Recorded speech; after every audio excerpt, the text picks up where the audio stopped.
We agreed this particular caller wants to stay anonymous, and we're going to go over a non-hand call here. I don't exactly know where this one is going to go. I think it might be an etiquette question, but Mr. Anonymous, you are up first, sir. Hello. Hey, Bart. How's it going? How's it going, Mr. Anonymous? Just speak up just a tad. How's it going? Good. Is this any better? Yep, a little bit better. So what do we got going on here, Mr. Anonymous? Okay, so I was in a situation where basically I somehow became invisible to the villain, and he forgot about me or didn't. He just had a momentary lapse of concentration. It was a three-way situation. This is actually a hand call, but the ethics question or etiquette question concerns this particular hand in this situation. And okay, I was in seat 8. This is the 8-handed table. Okay. And villain was in seat 1, and the dealer was right smack dab in the middle of the two of us. And the dealer was a large individual, and I guess seat 1 couldn't see me 100% or wasn't. The dealer was in the way, basically. Right, that's a common thing between 1 and 9, but I could see that happening between 1 and 8 too. I mean, Oh no, this was they removed after COVID. They removed seat chair number 9 and right. In okay. So yeah, what I really mean is 1 and 9. But right, so you're on two ends of the table, and by the way, when you're ever on the end of the table, one of the things too, if you're a beginner, is protect your cards. A lot of times you think that the dealer is sort of blocking if you're in seat 9, the guy in seat 1, but sometimes they can see your cards. But okay, so you guys are on ends of the table. This has happened before, and he doesn't see you in the hand. He does not see me in the hand, and there's 3 people in this hand after the flop. Mm-hmm. The guy to my right is in the small blind. I'm big blind, and the guy to my left, to the dealer's left, is under the gun. Okay. And the 3 of us are involved in this hand. After the flop, small blind makes a pot-sized bet, and I just call, and the villain, who somehow doesn't see me or know I'm there, makes a raise, and then the small blind tanks for what seems to be like 3 minutes. And during this 3-minute tank, I think that's when the under the gun guy was so focused on the guy tanking and was watching him. I watched him watch him. He was laser focused on the guy to my right, small blind, that he forgot that I was in the hand, and he folded. The small blind folded. So let me just clear up the visual here for you. So it sounds to me like this is the small blind like in sort of the equivalent of the 7 or 8 seat. You're in the equivalent 9 seat, and the under the gun is in 1, right? That's correct. Okay. Gotcha. All right, I'm with you. And right after he folded, first of all, it's my turn to act. It's my turn to call under the gun's raise. But before I could do anything, the moment after the guy folded, under the gun flips over his hand for the entire world to see, and he has top pair with a flush draw. And at this point, there's like $500 in the pot. I have $1,500 behind. He's got about $1,400 behind. And so there's a lot of money, 500. It's a live hand. And he said, good fold, addressing the guy who just folded, which was the small blind, forgetting that big blind is live. The dealer, who's a big guy, his face turns white because he knows what's going on. And he goes, what are you doing? This is a live hand. There's a guy in the hand. All this is happening post-flop before turn cards come out, before river cards come out. Right? There's 2 more cards to come. So, by the way, because I think remembering back when you submitted this, the flavor of this hand, so do you remember what you held? Yeah, I had nothing. I had absolute nothing. I was on crazy tilt. I had nothing. I missed the board entirely. I had like 5 high. And what was the flop? King of clubs, 9 of hearts, 2 of hearts. So the guy to your left, the under the gun raiser, he's got King X of hearts, right? He's showing King X of hearts. Yeah, I think he showed King 6 of hearts. Okay, and he raised it. Right. Okay. He basically had a top pair with a really shitty kicker, and he was on a flush draw. And he didn't see he didn't see me in the hand. He thought that the guy over there made some kind of bad fold or something, and he insta showed his hand saying good fold. They had history between them. The two of them, under the gun and the guy to my right, had been basically in a 3 to 4 heads up pots over the last hour. They were both aggressive players. They both had $2,000 plus, and chips kept flying between the two of them. And I think that's how I kind of snuck in the middle of this hand. And this guy was so focused on his heads up ego battle with the gentleman to my right that he forgot I was there. And so now his hand is exposed, and we have 2 more cards to go. Can I ask you a question, Mr. A? How are you in the hand with 5 high on King 9 deuce with a couple hearts? Yeah, I was in a horrible mood. I kept trying to figure out, where to get my money in good. It's been an hour, and these 2 guys kept going at it with each other, and I just played bad. I'm gonna put your hand up optimistically because I want to do the visual as 5-6 of clubs. So sure. You might have called like 5-3. Okay, 5-3. You're saying off. Okay, so you were really going for some backdoors here. So 5-3 off. So you literally have nothing. Guy in the small blind bets out. You call. This guy over here raises. We go through this whole thing. He forgets that you're there, so he exposes his hand as King 6 of hearts. And what I find so interesting about this, we can call about an etiquette thing. If I was in your spot here, I don't know how deep you guys were, like 2,000 effective, something like that. Even before we get into the etiquette thing, if I'm ever trying to take advantage of this situation, we can discuss the etiquette of that. I would not try to move somebody off of top pair and a flush draw. I would probably just fold my hand. But it sounds to me like you had different thoughts. Yeah, so his bet was on post flop was, I think, or his raise was 300 or something. Uh-huh. And when the other guy folded and he showed his hand, before he made his move, I had given up on my hand because I had no draws, no nothing. But when the guy folded and he revealed his hand, I basically got interested again. I was like, what can I do here? I have 3 choices, obviously: fold, call, or raise. Mm-hmm.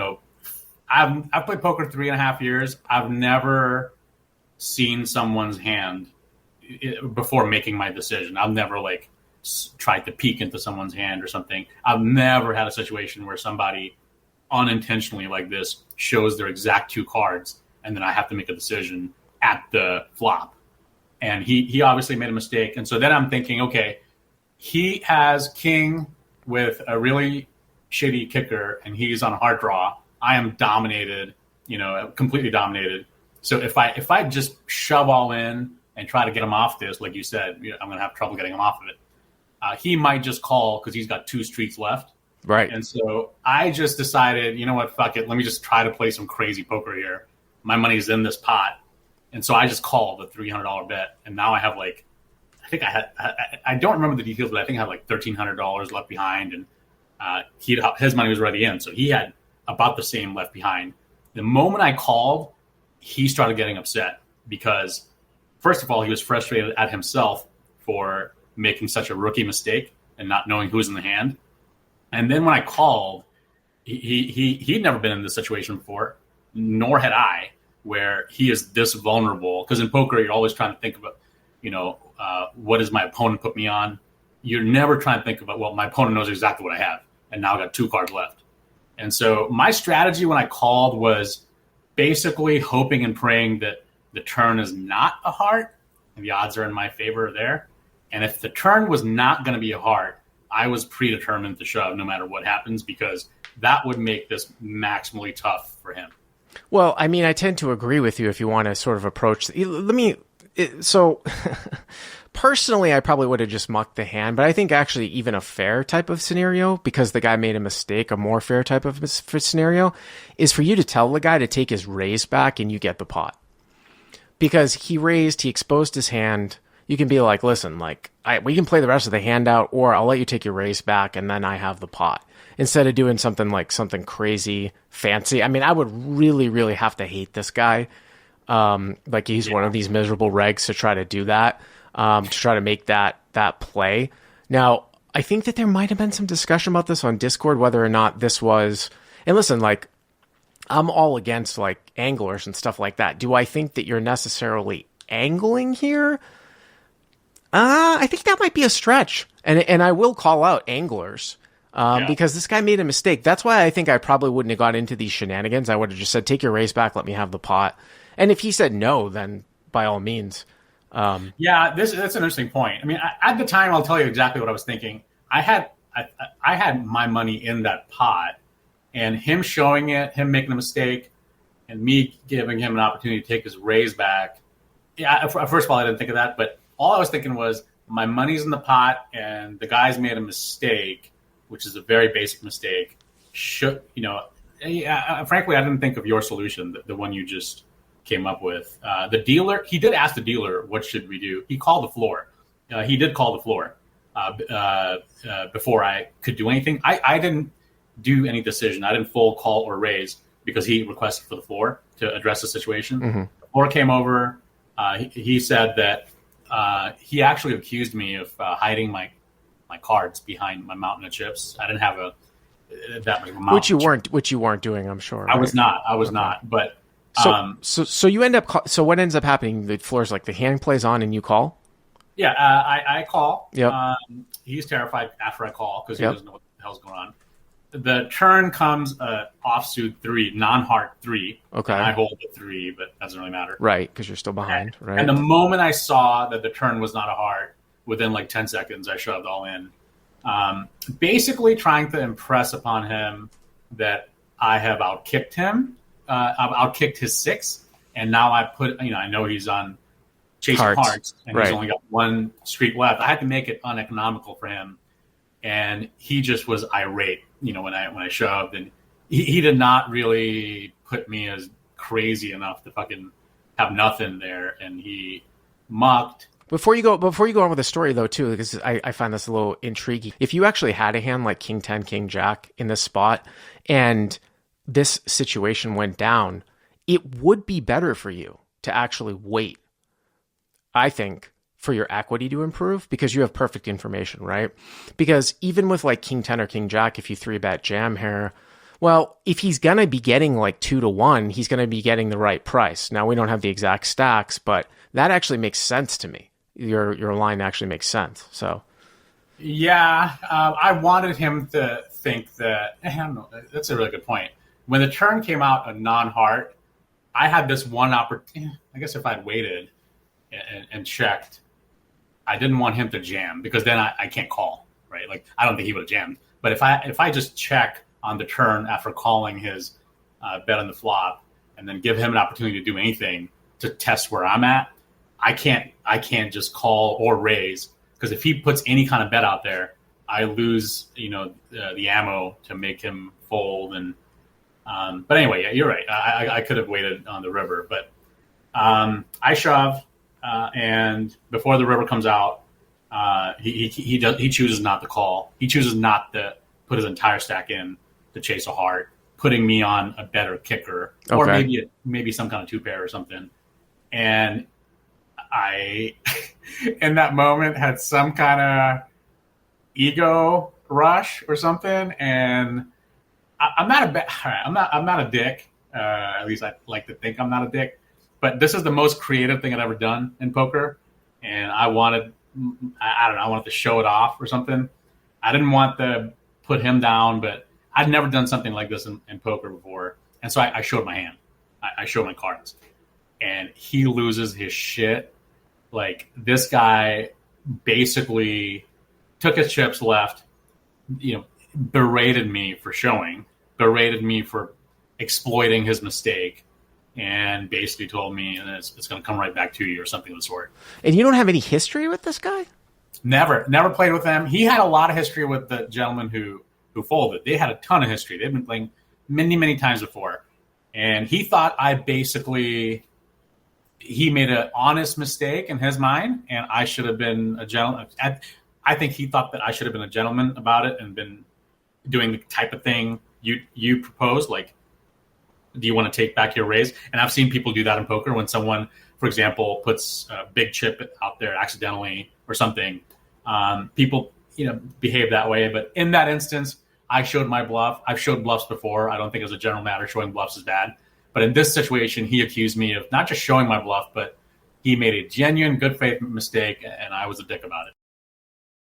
Yeah, I mean, that's an interesting one. I got to tell you, that's a really interesting one. I don't know if I'd be showing that too, unless you want to be enemy number one. Now, do I think that you necessarily angled? Like I said, like I'm pretty, I know you got, people thought that you were kind of scummy. I don't know if there was some sort of Reddit post or something like that, but, I don't know if it's necessarily as clear cut as everybody thinks, but I personally, if you're playing for profit, I probably would have just been like, dude, we can play the hand out. And if he says play the hand out, then I think whatever you did was fine. But I would have been like, take your race back and give me the pot. That's my take. So yeah, I lack enough poker experience to know that I have the authority to do that, to like change rules of poker like that. I don't know enough about. I don't have enough experience to have made that move, so I don't feel too bad about not having done that, to like propose that he take back a bet because. But if that could be done for sure in the future, if someone makes an actual mistake, like a clear mistake like this, I'm not freaking Ramsey Bolton out there. I have some ethic, but his buddies, the thing is, he's a regular. They're all regulars. I'm not.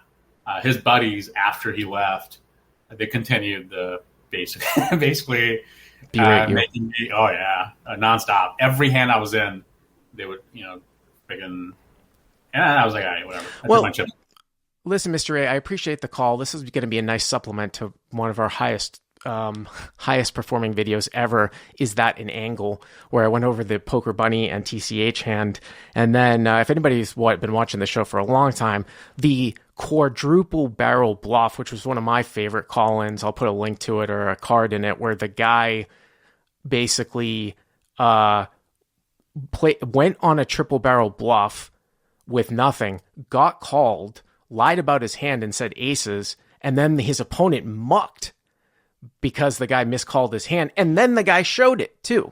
That was really something too. Mr. A, I appreciate the call. Thank you very much. Got it. All right.